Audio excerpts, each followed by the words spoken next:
یہ قرآن کیا کہتا ہے، قرآن کی کیا رہنمائی ہے۔ کتنی بار میں نے مسئلے کے حل کے لیے قرآن کو اٹھایا، ہم ذرا سوچیں کتنے ہم قرآن کے ساتھ منسلک ہیں۔ ہم اپنے رہن سہن کو دیکھیں، اس معاشرے کو دیکھیں، جس رسم و رواج کے تحت ہم چل رہے ہیں، یہ کتنے قرآن کے ساتھ ہیں، ذرا غور کریں۔ ہم تو فالو کر رہے ہیں ڈراموں کو، ہم تو فالو کر رہے ہیں فلموں کو، قرآن کو کب فالو کیا ہے؟ میری بات پر ناراض ہوگے؟ یہ ہمیں فلمیں دکھائی جا رہی ہیں، ڈرامے دکھائے جا رہے ہیں، نام کیا ہے؟ نام یہ ہے کہ ہم اسی لیے دکھا رہے ہیں، فارغ اوقات میں یہ تفریح کا سامان ہے، لیکن نام تفریح کا ہے، یہ آپ کی غیر محسوس طریقے سے تربیت ہو رہی ہے۔ ذرا غور کریں کیسے تربیت ہو رہی ہے، ذرا غور کریں کہ جب ہم دیکھتے ہیں ڈراموں کو، ان فلموں کو، ہمارے بیوی بچے سب دیکھتے ہیں، تو بتاؤ ہمارے رسم و رواج کس طرح چل رہے ہیں۔ دیکھو جو نام ٹی وی ڈراموں میں ہیں، جو نام فلموں میں ہیں، ہم محمد والے محمد کے نام رکھنے کی بجائے چھوٹا بچہ پیدا ہوا، اس ڈرامے والا نام، جو ڈرامے کا ہیرو تھا، وہ فلم کا ہیرو تھا، اس والا نام آ گیا، ان کے نام رکھتے جا رہے ہیں۔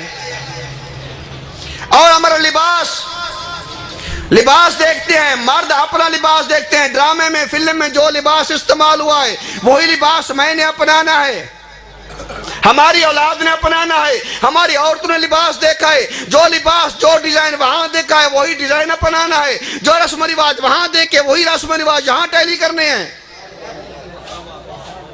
بتاؤ تربیت ہو رہی نہیں ہو رہی؟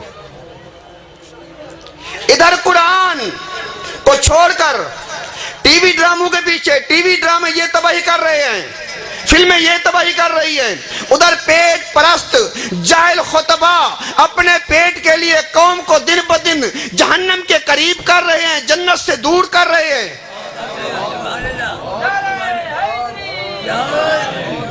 آخر کیا وجہ ہے؟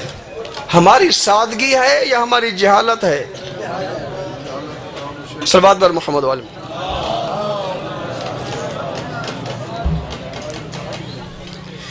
یہ کیا وجہ ہے آخر اس کی؟ میں بتاتا ہوں۔ اس کی وجہ یہ ہے، ہم بایولوجیکل مسلمان اور مومن ہیں، آئیڈیالوجیکل نہیں ہیں۔ میں مزید آسان کرتا ہوں، ہم اسی لیے شیعہ ہیں کہ ہم شیعہ کی اولاد ہیں، ہم اسی لیے شیعہ ہیں، اسی لیے مسلمان ہیں کہ مسلمانوں کی اولاد ہیں۔ ہمیں اپنے نظریات کا کوئی پتہ نہیں ہے، عقائد کا کوئی پتہ نہیں ہے، عقائد و نظریات وہی جو بابا کے تھے، ہم نے ان کو فالو کرنا ہے، ہمارے پاس اپنے عقیدے کو کوئی دلیل نہیں۔ جب یہ ہماری حالت ہے تو ظاہر ہے جو ہمارے کان سے پکڑ کر جہاں لے جائے گا ہم چلے جاتے ہیں۔ اور اسلام دین کو دیکھیں، یہ دین تین چیزوں سے مرکب ہے، ایک عقائد، دوسرے اخلاقیات، تیسرے احکام شرعیہ۔ ایز شیعہ میں آپ سے سوال کرتا ہوں کہ کتنی کتابیں عقائد پر لکھی جا چکی ہیں، کتنی عقائد کی کتابوں کے ترجمے ہو چکے ہیں، ہم نے ان عقائد کی کتابوں کو کتنی بار پڑھا ہے اور کتنی کتابوں کو پڑھا ہے، ہم نے احادیث کی کتابوں کو ترجمے کے ساتھ کتنی بار پڑھا ہے، کتنی کتابیں پڑھی ہیں ہم نے۔ اس قرآن مجید کو جو ہمارے ہاں موجود ہیں، ان قرآن مجید ترجمے والے ہمارے گھر میں ہیں، ہم نے ان قرآنوں کو، اس قرآن کو ہم نے ترجمے کے ساتھ کتنی بار پڑھا ہے۔ جب ہم نے نہ کوئی عقائد کی کتاب پڑھی، نہ کوئی ترجمے کے ساتھ قرآن پڑھا، نہ کوئی حدیث ترجمے کے ساتھ پڑھی، جب ہمیں پتہ ہی نہیں ہے اپنے عقائد کا، پھر ہم کیسے کہہ سکتے ہیں کہ یہی جو میرا عقیدہ ہے یہی شیعہ کا عقیدہ ہے؟ یہی وجہ ہے کہ آج علی اللہ کے نعرے لگ رہے ہیں. میں نے ایک ویڈیو دیکھی جو ماتمی دستہ وہ ماتم کر رہے تھے, جہاں ہم شاہ حسین واہ حسین کہتے ہیں, علی اللہ کہہ رہے تھے. یہ کیا ہے؟ یہ جہالت نہیں ہے, یہ قرآن سے دوری ہے, اہل بیت سے دوری ہے. یہی وجہ ہے ہم نے کتابیں نہیں پڑھی, نہ کسی سے رہنمائی لی ہے. علم کے آگے سجدہ میں نے خود دیکھا ہے, علم کے آگے سجدہ, علم کے آگے دعائیں, تازیہ مبارک کے آگے سجدہ, ان سے اپنی عرضیاں اپنی درخواستیں پیش کرنا. میرے گالی کوڑے تو لگ دے پہ اس نے شاید اپنی درخواستیں پیش کرنا. اس کا صحیح طریقہ کسی کو معلوم نہیں. صحیح طریقہ ان کو سمجھاؤ. صحیح طریقہ کیا ہے؟ علم عباس کے پاس جب پاس جاؤ تو اللہ سے دعا مانگو, پروردگار اس صاحب علم کا واسطہ.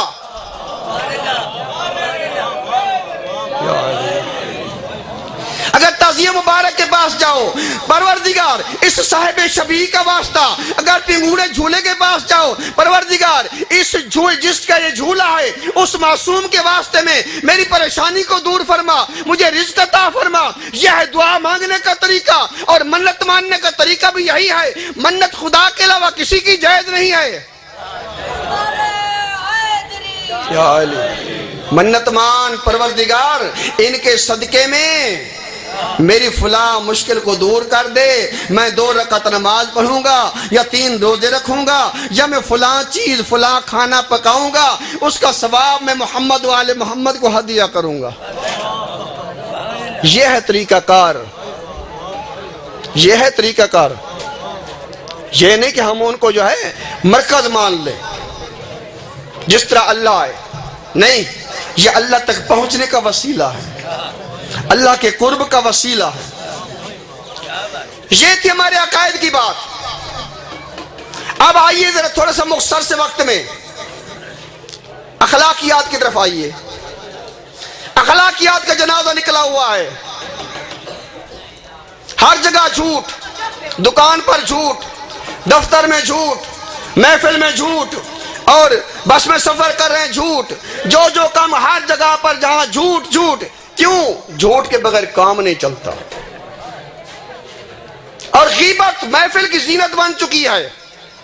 ایک کا قصہ لیا, بیٹھ گئے, چستان دیے, سگریٹ لگی پئی ہوئے, حکا لگا پیا ہوئے, دوست احباب دی محفل ہوئے تو ایک مومن کو بندہ چاہ باوے, شیطان چاستر وے دے. غیبت محفلوں کی زینت بن چکی ہے. اور رشوت ہدیہ اور تحفہ کے طور پر لی جا رہی ہے. رشوت کا نام نہیں, یہ جناب ہدیہ ہے, یہ تحفہ ہے. یہ ہمارے اخلاقیات ہیں. اور پبلک مقامات پر دیکھو کیا ہو رہا ہے.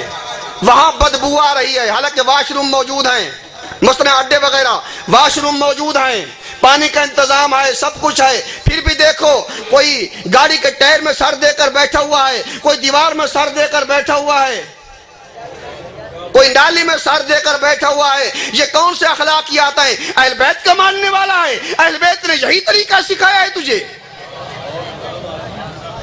حالانکہ فشار قبر میں سے ایک سبب ہے یہ. اگر انسان کے کپڑے نجس ہو جائیں, اپنے کپڑوں کی نجاست کا خیال نہ رکھے تو فشار قبر ہوتا ہے. کپڑوں کی نجاست کو کوئی پتہ نہیں, نہ لوٹا ساتھ ہے, نہ پانی ہے, کچھ بھی نہیں. پیشاب کیا اور اٹھ کھڑا ہوا, بدن میں نجس, کپڑے بھی نجس, بدن میں نجس, کپڑے بھی نجس. ادھر دیکھیں موسیقی روح کی غذا بن چکی ہے. موسیقی ہماری روح کی غذا ہے. اور عورتیں ہیں تو حجاب کا پتہ نہیں ہے, پردے کا کوئی علم نہیں, پردہ کرنا یا نہیں کرنا. اور نیاز اگر پک گئی تو وہاں لنگر پر ٹوٹ پڑیں گے, اور نعمت خداوندی کی توہین ہو رہی ہے. پتہ نہیں تمہارے پاس ہے یا نہیں. ہمارے ہاں تو جہلوں نے بات بنائی ہوئی ہے کہ ثواب زیادہ ہوتا ہے اگر نیاز کو بھیڑ کے گھنو تو ثواب زیادہ ہے. ایک ہی تو دے اخلاقیات ہیں. یہ اہل بیت اخلاقی جو ہے جو نیاز بھیڑ کے کھاؤ, ادھی کیرو تے ادھی کھاؤ. صلوات بر محمد. یہ ہمارے اخلاقیات ہیں.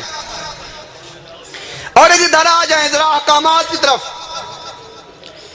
احکامات 70 سال 80 سال 90 سال ہو گئے مجلسیں سنتے سنتے، مجلسیں پڑھاتے پڑھاتے، پڑھتے سناتے، سب کچھ اتنا پیسہ خرچ کیا، ابھی تک بنیادی مسائل کا پتہ نہیں. ابھی تک بنیادی مسائل کا پتہ نہیں. کیوں؟ ہم سیدھی بات کہنے نہیں دیتے، ورنہ فیس نہیں دیں گے، بلائیں گے نہیں. وہ آئے کھڑے کرائے تے انہیں کرنی ہے مزدوری. مالک جیڑا کام دسے سی تو کرے سن تو مزدوری مل سی. اگر مالک دی مرضی دے خلاف کام کیتے تو مزدوری نہ ملی. اگر مل بھی گئی تو والا مزدوری دے سریسی کہنا. جنہیں مجالس عبادت کی بجائے یہ ذریعہ نجات کی بجائے ذریعہ معاش بن چکی ہیں. اگر یہ ذریعہ معاش نہ بنتی ہیں آج لوگ ہمارے ہدایت پر ہوتے.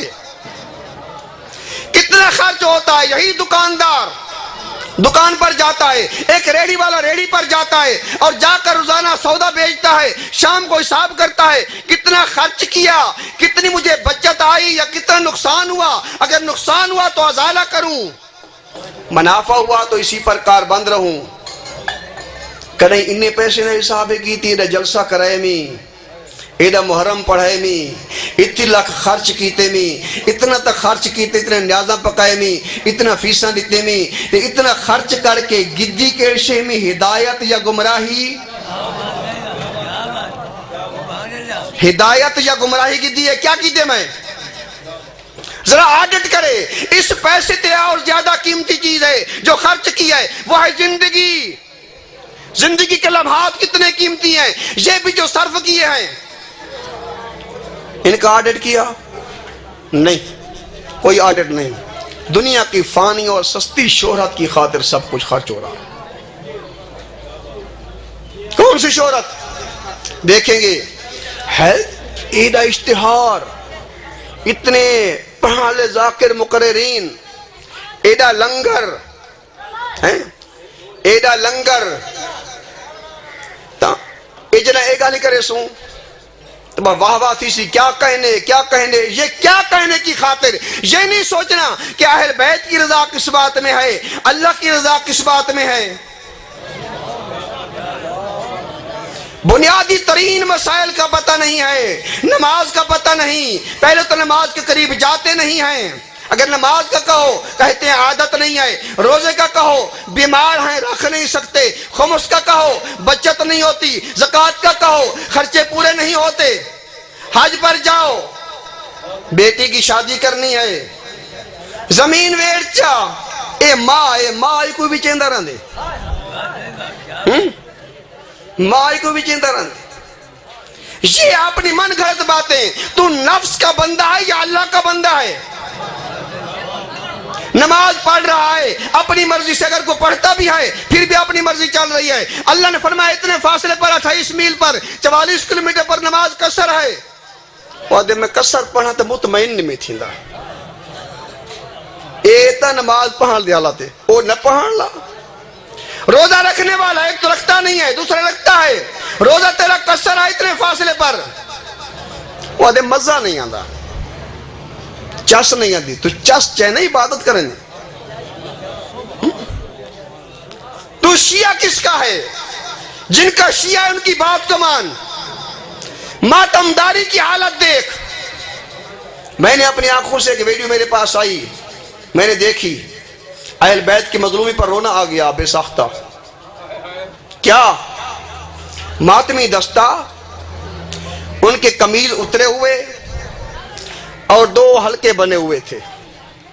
نوجوان لڑکیاں جن کے بالکل باریک لباس، ہاف بازو شرٹیں، گردن ننگی، سر ننگے اور بالوں کے ساتھ چہرہ ڈھانپا ہوا، شاید مخدرات عصمت و طہارت کی شبیہ بن کر مجمع میں داخل ہو رہی تھیں. اور 2 بے غیرت بے حیا، پتہ نہیں محرم تھے یا نامحرم تھے، ان کے بازو کو پکڑ کر وہاں سے گزار رہے تھے. کیا اس قسم کی طوائف فرما لڑکیاں بناتے پیغمبر کی شبیہ بن سکتی ہیں؟ اور میں ایک سوال اور کرتا ہوں، کہ وہ خود آئی تھی مجمع عام میں یا مجبوراً لایا گیا تھا؟ ان کو لانے والے مومن تھے یا اشقیاء تھے؟ وہ بدماشوں کے مجمع میں آئی تھی یا ماتمیوں کے مجمع میں؟ ذرا غور کر، کیا ہو رہا ہے؟ اسی وجہ سے تجھے کافر نہ کہیں تو اور کیا کہیں، تیری عزاداری سے نفرت نہ کریں تو کیا کریں، تیرے دین سے نفرت نہ کریں تو کیا کریں۔ میں اکثر کہا کرتا ہوں، لوگ کہتے مولانا صاحب فلاں ہے آدمی ہم نے پھنسایا ہوا ہے، اس کے ساتھ ذرا بحث کو شیعہ کریں۔ میں کہتا ہوں پہلا کام میرا شیعوں کو شیعہ کرنا ہے۔ جب یہ شیعہ ہو جائیں گے اس وقت سنی خود